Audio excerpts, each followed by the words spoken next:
then I treat. Now, watch my hands. I had one in my hand.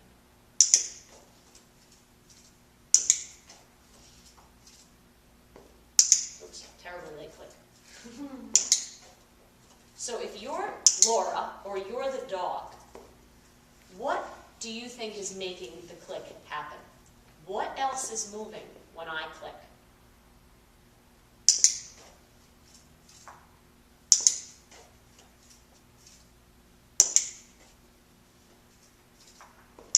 What's moving when I click? What? Is it? Your fingers.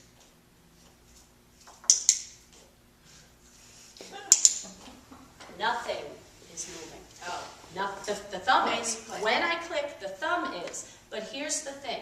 You'll understand this much more clearly now. And don't worry about where the treats land, okay? You'll see this much more clearly now. Watch again and tell me what you think is making the click happen. The behavior is making you click. What behavior? If you're the dog, if you're watching me, okay, I'm watching Laura, I'm clicking her, I'm trying to click her for moving her feet. What do you think is making the click happen now?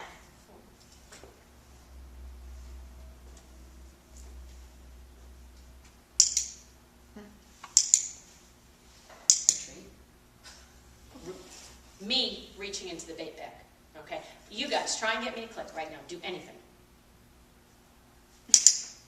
You got an arm wave. Go ahead and do it again. Go ahead. I'm clicking her. Go ahead. So watch my hand.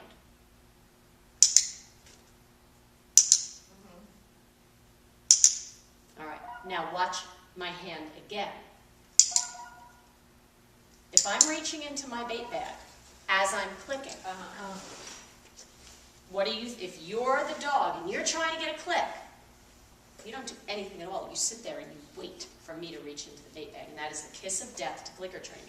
Because what we're after here, as we said before, is voluntary behaviors. The dog going, I want to do it, I want to do it. Look, I can do it. I can sit, I can lay down, I can back up, I can do this, I can do yoga, I can do anything. But I'm trying to make you click. If you are moving your hand or parking your hand in your bait bag when you're clicking, the dog thinks you're making the click happen by doing this. And you get a dog who sits there and goes, yeah, when are you going to reach into the bait bag?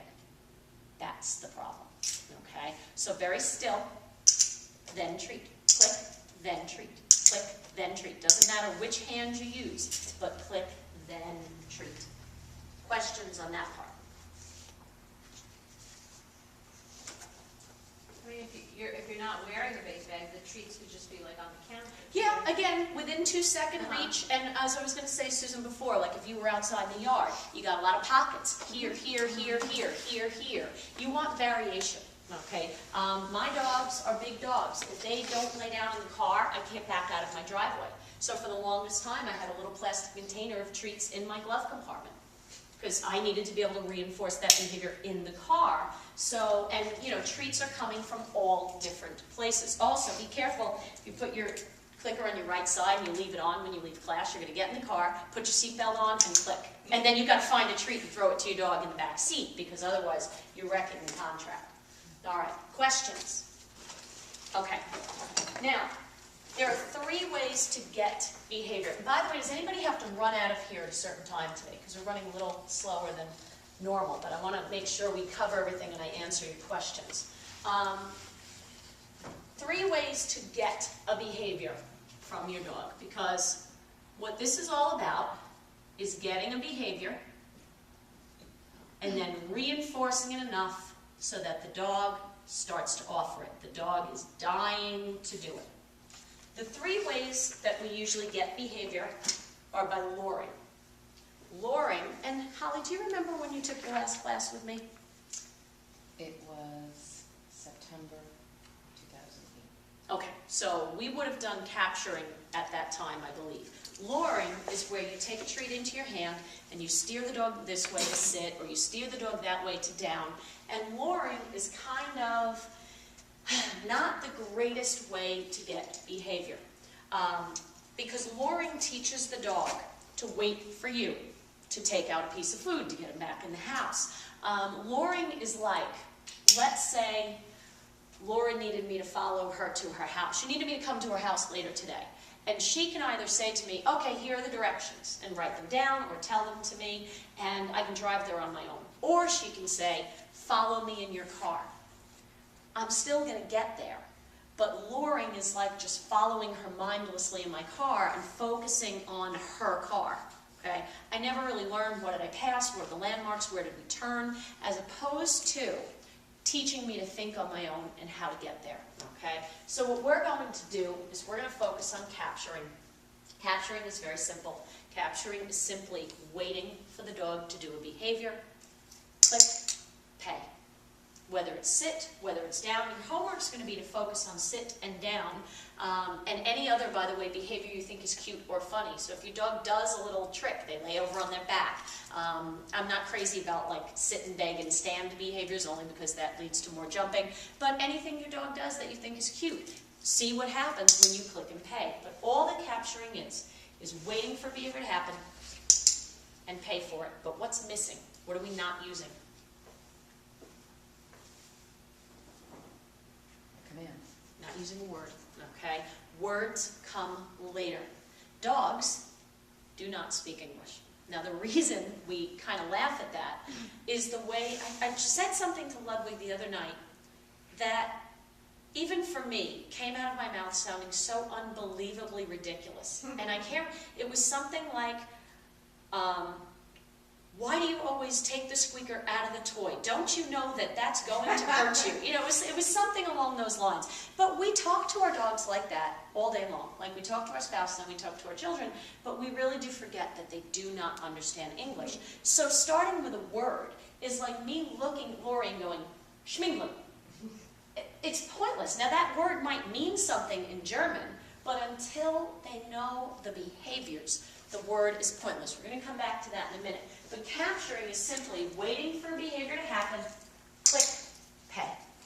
Click, pay. Shaping is, and you don't have to worry too much about shaping today at all, but we're going to use some shaping in this class as well. Here's what shaping is. Your dog is going to learn go to mat. And here's what go to mat is. Find that mat wherever it is, walk on it, stand on it, lay down, and stay there for a while, even with distractions, like other dogs and people in the room. And you're rolling your eyes because today that sounds like rocket science. That sounds like an impossible dream. However, your dogs are going to learn the exact same method that I used to teach my dog this skill. And when you lump it like that, God, it sounds really hard. But here's what the dogs get their first click for. Some dogs get their first click for looking at the mat or sniffing the mat. But what we do is we say, okay, that's a little bit of the behavior, and today that's good enough. But you know what? Tomorrow I'm not going to click that because I want a little more. And okay, that's good. Good. We got a paw on the mat. That's good today. Tomorrow I'm not going to click that because I want 2 paws on the mat. Oh, I got 2 paws. Let's click that. And that's what shaping is. Changing your criteria little by little by little by little until next thing you know you got a whole dog on the mat. And then we go, okay, now we're going to work on the duration part of it. And then we're going to add distractions. And wow, we've got some good training in. You guys are in a great position. Here's my challenge for you. Halloween. By Halloween, I want you guys to have dogs that will glue themselves to their mat with your front door opening and closing all day long. Okay? You're going to get the basic behavior down by the end of this course, but adding distractions to that level, that's going to be a beautiful goal for you guys to have. All right, now, let's go back to the word thing, because words are the killer when it comes to training.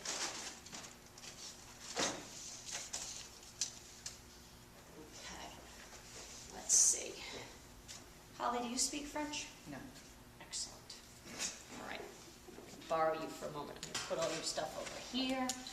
And just do me a favor and go ahead and stand up, please. Okay. So Holly walks into a cafe in France. And somebody walks over to her and says, "Assois." Assois. Assois. Now, you know we're just goofing around, but how do you feel? First of all, do you know what I'm saying? No. No, because we do not speak the same language. So how do you feel? Stupid. Yeah, because I'm doing what people do when they speak to someone who doesn't understand them. I'm repeating myself. I'm talking